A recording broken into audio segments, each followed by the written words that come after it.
नमस्कार, स्वागत है आपका हमारी खास पेशकश भाग्यफल में और आपके साथ हूं मैं आयुषी शेखावत। पीपल के पेड़ को काफी पूजनीय माना जाता है। आपको बता दें कि ज्योतिष शास्त्र के मुताबिक पीपल के पेड़ पर भी देवी देवताओं का वास होता है। पेड़ को बाकी सभी वृक्षों की तुलना में सर्वश्रेष्ठ माना गया है, लेकिन हमेशा लोगों की ये समस्या आती है कि घर की छत या अन्य किसी हिस्से में पीपल का पेड़ उग जाए तो क्या किया जाए। ऐसे में उसे काट कर पाप का भागी बनना चाहिए या नहीं। आइए हम आपको बताते हैं कि ऐसे धर्म संकट में क्या करना चाहिए। इस विषय पर हमें विस्तार से जानकारी देने के लिए हमारे साथ जुड़ रहे हैं ज्योतिष परिषद एवं शोध संस्थान अध्यक्ष ज्योतिष आचार्य पंडित पुरुषोत्तम गौड़ जी। आचार्य जी, स्वागत है आपका हमारी खास पेशकश में। जी धन्यवाद। श्री राम जय राम जय राम, मेरे राम की जय हो। और अगर आपके मन में भी कोई शंका है तो आप हमारे साथ जुड़कर पंडित जी से अपनी समस्या का हल जान सकते हैं। हमारा नंबर है 0120-715-3787। एक और नंबर आपकी टीवी स्क्रीन पर फ्लैश हो रहा है 0120-715-3826। इन दोनों नंबरों पर कॉल करके आप हमारे साथ जुड़ सकते हैं और पंडित जी से अपनी समस्या का समाधान मांग सकते हैं। लेकिन उससे पहले पंडित जी आपसे जानना चाहेंगे, क्योंकि हम पीपल के वृक्ष की बात कर रहे थे जिसको पूजनीय माना जाता है, तो ऐसे में अगर आपके घर के पास में आपके छत पर पीपल का पेड़ उग जाता है तो क्या उसको काट के पाप का भागीदार बनना चाहिए या नहीं, ये सवाल है आज का। देखिए आयुषी जी, ये प्रसंग बहुत ही महत्वपूर्ण है, क्योंकि घर में पीपल का पेड़ उग जाए और उसे यदि आप एक तरीके से मानिए कि गंभीर संकटों से कैसे मुक्ति मिले, क्योंकि पीपल का पेड़ उगना ही गंभीर समस्या पैदा करना है। तो पीपल के पेड़ को काफी पूजनीय माना जाता है और ये भी माना जाता है और कहा जाता है कि भगवान कृष्ण ने अर्जुन को दिए अपने उपदेश में खुद वृक्षों में पीपल का पेड़ ही बताया था। इसलिए ज्योतिष शास्त्र के मुताबिक पीपल के पेड़ पर देवी देवताओं का वास होता है। अपने अनेक गुणों की वजह से पीपल के पेड़ को बाकी सभी वृक्षों में सर्वश्रेष्ठ माना गया है। लेकिन हमेशा लोगों को ये समस्या आती है कि घर की छत पे या अन्य किसी हिस्से में पीपल का पेड़ उग जाए तो फिर हम क्या करें, क्योंकि पीपल के पेड़ को काटने से घर में धीरे धीरे बर्बादी की स्थिति दिखाई देती है। इसलिए धार्मिक विद्वानों के मुताबिक पीपल का पेड़ बाकी वृक्षों में सबसे शुभ माना गया है और घर की तरक्की यदि उग जाता है तो घर की तरक्की धीरे धीरे मंद पड़ने लगती है। आर्थिक समस्याएं घर के लोगों को घेरने लगती है। इस समस्या से निजात पाने के लिए रविवार के दिन घर में पीपल का पेड़ यदि उग रहा है तो उसे पेड़ की पूजा करनी चाहिए और जब वो बड़ा हो जाए तो फिर उसे 1 फीट बढ़ने दें। और वास्तु शास्त्र के अनुसार पीपल के पेड़ को हम बहुत शुभ मानते हैं, इसलिए घर से 1 फीट का जब बड़ा हो जाए तो उसे उपाड़ करके और दूसरी जगह कहीं लगवा दिया जाए। काटना नहीं चाहिए, क्योंकि काटना एक तरीके से पाप है और ऐसा करने से दूसरी जगह उसको लगाने से आप ये मानिए काटने के से बच गए। और पीपल का पेड़ पार्क, मंदिर या सड़क के किनारे होना बहुत ही अच्छा लगता है। अब दूसरी जगह लगा दें तो ये ज्योतिष के अनुसार अगर घर के किसी कोने में अपने हाल में ही कोई पीपल का पेड़ उगता है तो उसे तुरंत जड़ समेत उखाड़ करके किसी गमले में लगा लेना चाहिए। इसके बाद इस गमले को पास के किसी मंदिर में दान करना चाहिए, जहां उसे मिट्टी में लगा करके उसे बाप में देना चाहिए। और विशेष बात यह है कि पूर्व दिशा की किसी भी हालात में पीपल के पेड़ को नहीं लगाना चाहिए। ऐसा करने से घर में कलेश और दरिद्रता का वास होता है। इससे बचने के लिए आप पीपल के पेड़ की विधि विधान से पूजा करें और फिर उसे वहां से उखाड़ उसे लगा सकते हैं। पीपल के पेड़ बार बार यदि आपके घर में उग रहे हैं, तो कई बार ऐसा होता है कि आप पीपल के किसी पेड़ को उखाड़ देते हैं और गुस्से में आके उखाड़ देते हैं। अगर ऐसा हो रहा है तो फिर आप 45 दिन तक पीपल के पेड़ की पूरी निष्ठा से पूजा करें और फिर नित्य प्रतिदिन कच्चा दूध अर्पण करें और इस अवधि पूरी होने के बाद पीपल के जड़ समेत उखाड़ करके और दूसरे स्थान पर आप लगाएं। तो देखिए, ये आपने आयुषी जी आज बहुत अच्छा प्रसंग हमारे दर्शकों के समक्ष रखा है। ये बात सही है कि पीपल के पेड़ को उपाड़ना नहीं, जड़ समेत उपाड़ कर, काटना नहीं, जड़ समेत उपाड़ करके दूसरी जगह लगाना चाहिए। जी बिल्कुल पंडित जी, और ऐसे में चलिए आगे बढ़ते हैं और कॉलर्स को हमारे साथ जोड़ लेते हैं। काफी सारे लोग हैं जो कॉल के जरिए जुड़कर आपसे बात करना चाहते हैं। तो चलिए सबसे पहले कॉलर को यहाँ पर जोड़ते हैं। नमस्कार, क्या नाम है आपका? मैं सुरेंद्र बोल रहा हूँ सुजानगढ़ से। स्वागत है आपका भाग्यफल में सुरेंद्र जी। थैंक यू, बहुत धन्यवाद आपको। तो आचार्य जी को मेरा सत नमस्कार है। आयुष्मान श्री राम जय। नमस्कार है। कैसे मेरे राम? मैं बिल्कुल ठीक हूँ, आप कैसे हैं? बहुत राम जी की कृपा है। आप आशीर्वाद दें मुझे आपका। और ये है कि मेरा 8 जुलाई 1953 और सुबह 6 बजे का समय है और जन्म स्थान है रतनगढ़। पहले तो मुझे आशीर्वाद दें और फिर ये बताएं कि मैं रविवार को पानी के अंदर तेल डाल के सूर्य भगवान को चढ़ाता हूँ। ये कैसा है, अच्छा है या नहीं है, इसके बारे में जानकारी दें। वैसे मैं चढ़ाता हूँ रोली डाल के और चावल डाल के भी चढ़ाता हूँ, लेकिन तिल डाल के मैं चढ़ाता हूँ। इसका क्या निर्णय है ये बताएं। देखिए, जो आप ये कर रहे हैं ये बहुत ही अच्छा है, लेकिन एक बात ध्यान रखें कि जब रविवार के दिन आप सूर्य भगवान को जल चढ़ा रहे हैं तो वो जल में तिल डाल रहे हैं, काले तिल। ये तो और भी अच्छा है, लेकिन वो पैरों में चीट नहीं आने चाहिए, किसी गमले में रख करके उसको चढ़ाना चाहिए। सर्वाधिक श्रेष्ठ बात यह है कि रविवार के दिन सूर्य का दिन है और इस दिन अब यदि आप जल भगवान सूर्य को अर्पण कर रहे हैं तो देवों में देव साक्षात कोई है तो सूर्य भगवान है। इस समय आप 5 पर्यायवाची और बोलें, सूर्याय नमः, आदित्याय नमः और भास्कराय नमः, दिवाकराय नमः। बस ये और बोलना आपको, ये बहुत अच्छा कर रहे हैं और उसका फल बहुत अधिक अच्छा महसूस आप करेंगे। जी चलिए आगे बढ़ते हैं और अगले कॉलर को यहाँ पर जोड़ लेते हैं। नमस्कार, क्या नाम है आपका? जय श्री कृष्णा गुरु जी। जय श्री कृष्णा गुरु जी, मैं अंकित बात कर रहा था जयपुर से। मैं अपने बेटे के लिए जानना चाह रहा था गुरु जी, अभी तो छोटा ही है लेकिन उसका क्या है, स्वास्थ्य थोड़ा ज्यादा खराब रहता है और अभी 16 सितंबर 2022 शाम को 8:16 पे जयपुर इसका जन्म हुआ है। एक तो क्या है, बीमार रहता है और मैं इसका नाम अक्षर भी पूछना चाह रहा था किस पे इसका नाम रखा जाए। देखिए, आपने ये बहुत ही अच्छा लगा कि बच्चे के लिए पूरा जन्म पत्रिका विश्लेषण भी कराना चाहते हैं और नाम भी जानना चाहते हैं। मुझे बहुत ही अच्छा लगा। बच्चा आपका, ये आपको बता दें कि मेष लगन में जन्म हुआ है और मेष लगन में जन्म हुआ है ये बच्चे का, ये बहुत ही भाग्यशाली बच्चा है, बहुत होनहार बच्चा है।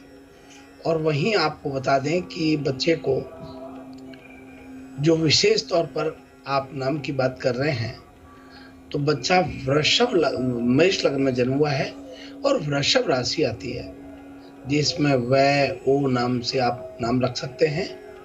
और लगन में इनका राहु बैठा हुआ है, 7वें घर में केतु बैठा हुआ है, बृहस्पति इनका स्वय राशि का 12 हाउस में बैठा हुआ है, चंद्रमा की महादशा में जन्म हुआ है और बृहस्पति का अंतर है, मंगल का प्रतंत्र है। तो ये बच्चा बहुत ही चलायमान रहेगा, लेकिन इसका तबीयत जो खराब है, हालांकि चंद्रमा उसका लाभ घर में बैठा है 2य भाव में, लेकिन ये तबीयत इनकी जो खराब है ये 3 महीने तक रहने की स्थिति बनती है।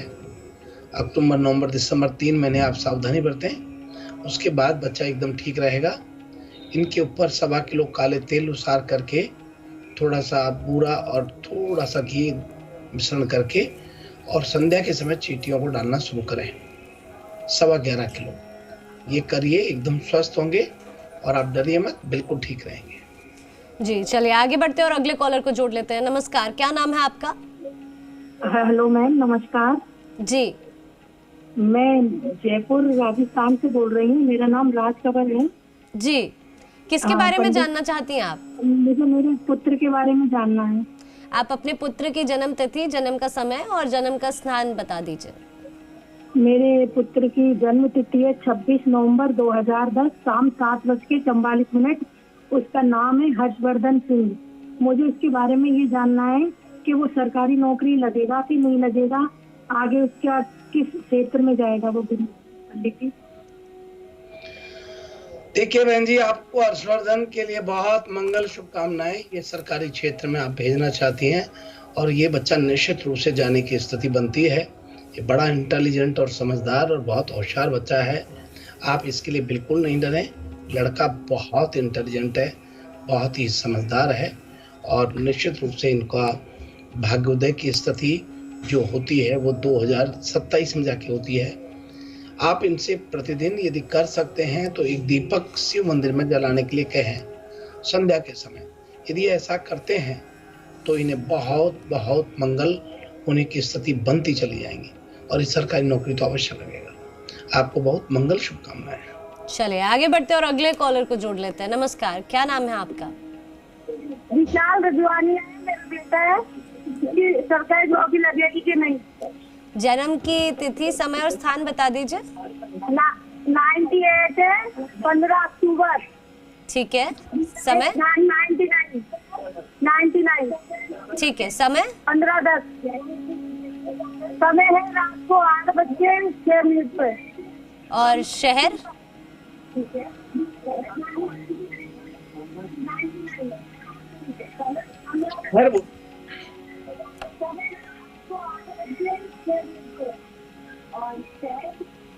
जयपुर। पंडित जी, क्या आप इनके सवाल का जवाब दे सकते हो? देखिए मैं समझ गया, आपको टाइम बहुत लगाया आपने। ये 2 बहन भाई हैं, वृषभ लगन में जन्म हुआ है और बता दें कि शुक्र की माँ दशा चल रही है, केतु का अंतर है, शुक्र का प्रतंत्र है। शुक्र इनका जो हम देख पा रहे हैं, शुक्र इनका चतुर्थ भाव में बैठा है, सबसे प्रभावी ग्रह है और शुक्र लग्नेश और चतुर्थ भाव में स्थित होने से षड बली, विशेष बली बन रहा है। तो ये शुक्र त्रिकोण का स्वामी हो रहा है, चतुर्थ भाव में अति शुभ फल दे रहा है और इनको बहुत सुंदर और सुशील सज्जन बनाते हुए बच्चा बहुत आगे बढ़ेगा। इनकी सरकारी नौकरी लगने का संयोग बनता है, लेकिन एक जरूर ध्यान रखना है, इसको गुस्सा बहुत आएगा। ऐसे में यदि आप इनके हाथ से सोमवार के दिन भगवान शिव को जल चढ़वाती हैं और उसमें थोड़े काले तिल डाल करके चढ़ाती हैं तो बहुत ही अच्छा रहेगा। आपको बहुत मंगल शुभकामनाएं। इनकी सरकारी नौकरी लगने की स्थिति बनती है। जी बिल्कुल। और ऐसे में अब समय हो गया है पंडित जी राशिफल पर नजर डालने का। आइए हम सबसे प्रथम बात करते हैं मेष राशि वाले लोगों की। आज का दिन आपके पारिवारिक जीवन के लिए बहुत शुभ फल देने वाला रहेगा। कुछ कारणों से घर का उत्तरदायित्व आपके ऊपर आएगा। आप भली-भांति निभाने में सक्षम रहेंगे।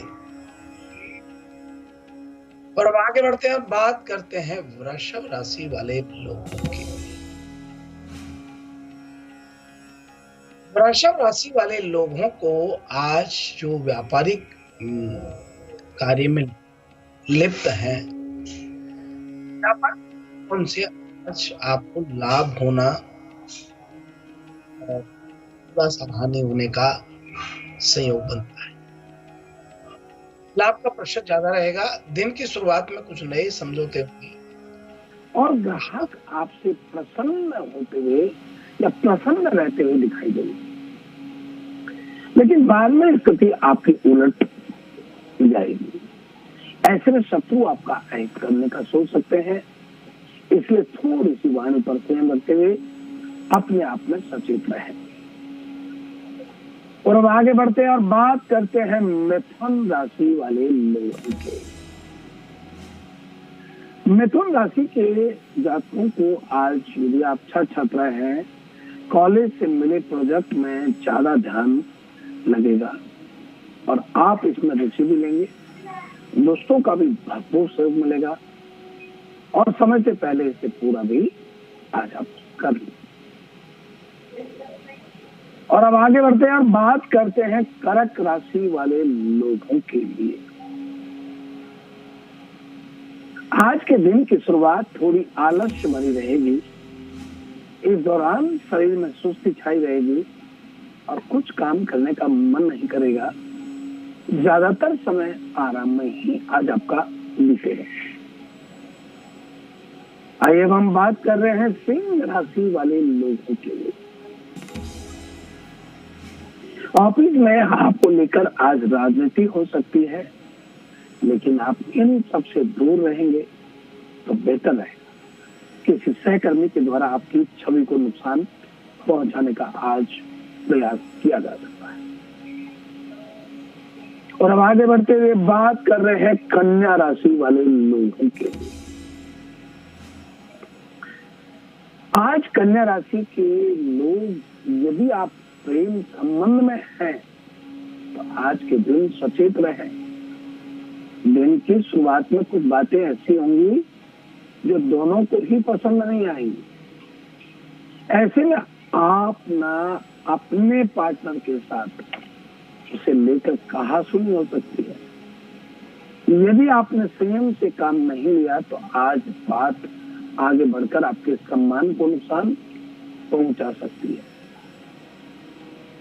और अब आगे बढ़ते हैं और बात करते हैं तुला राशि वाले लोगों के लिए। यदि घर में बड़े बुजुर्ग हैं तो उनका पूरा ध्यान रखें, क्योंकि उनका स्वास्थ्य आज खराब होने की स्थिति बनती है। यदि उन्हें पहले से ही कोई गंभीर बीमारी है तो डॉक्टर के संपर्क में रहें और समय समय पर उनका चेकअप करवाते रहें ताकि बाद में कोई समस्या ना हो। और अब आगे बढ़ते हैं और बात करते हैं वृश्चिक राशि वाले लोगों के लिए। आज वृश्चिक राशि के लोगों को यदि कुछ समय से सरकारी परीक्षा की तैयारी से आप खुश नहीं हैं तो आज के दिन आपको किसी अपने के द्वारा उचित मार्गदर्शन मिलेगा जो भविष्य में बहुत सहायता करेगा। और अब आगे बढ़ते हैं और बात करते हैं धनु राशि वाले लोगों की। आज का दिन आर्थिक रूप से ऊंच नीच वाला रहेगा। कहीं पैसा अधिक लगेगा तो किसी से धन की प्राप्ति होगी। यदि आपने कहीं से कर्जा या पैसा उधार लिया है तो उसे लौटाना पड़ेगा। और अब आगे बढ़ते हैं और बात करते हैं मकर राशि वाले लोगों की। यदि स्कूल में पढ़ते हैं तो टीचर किसी बात से नाराज हो सकते हैं, लेकिन यदि आपने धैर्य से काम लिया है तो ऐसी स्थिति नहीं आएगी। अपने व्यवहार को संयमित बनाए रखें। आगे बढ़ते हैं और बात करते हैं कुंभ राशि वाले लोगों के लिए। अपने बच्चों को लेकर के आज आप आशान्वित रहेंगे और उनकी कोई बात आज आपको आनंदित और सम्मानित करेगी। उनके भविष्य संबंधित कोई ठोस निर्णय भी आज आप ले सकते हैं जो आगे चल करके बहुत लाभप्रद सहायक होगा। और अब आगे बढ़ते हैं और बात करते हैं मीन राशि वाले लोगों के लिए। आपका कोई मित्र आपसे किसी बात की आशा करेगा, लेकिन यदि आपने उस और ध्यान नहीं दिया तो रिश्तों में दूरियां बढ़ सकती हैं। इसलिए इस और नजर बनाए रखें और वाणी को मधुर रखें। और किसी के साथ मतभेद भी आज हो सकते हैं। यह है आज का हमारा अपना राशिफल। जी बिल्कुल पंडित जी, आपका बहुत बहुत धन्यवाद हमारे साथ जुड़ने के लिए। शुभ प्रभात, शुभ आशीष, जय श्री राम। और इसी के साथ फिलहाल के लिए भाग्यफल में इतना ही। आप देखते रहिए जी राजस्थान।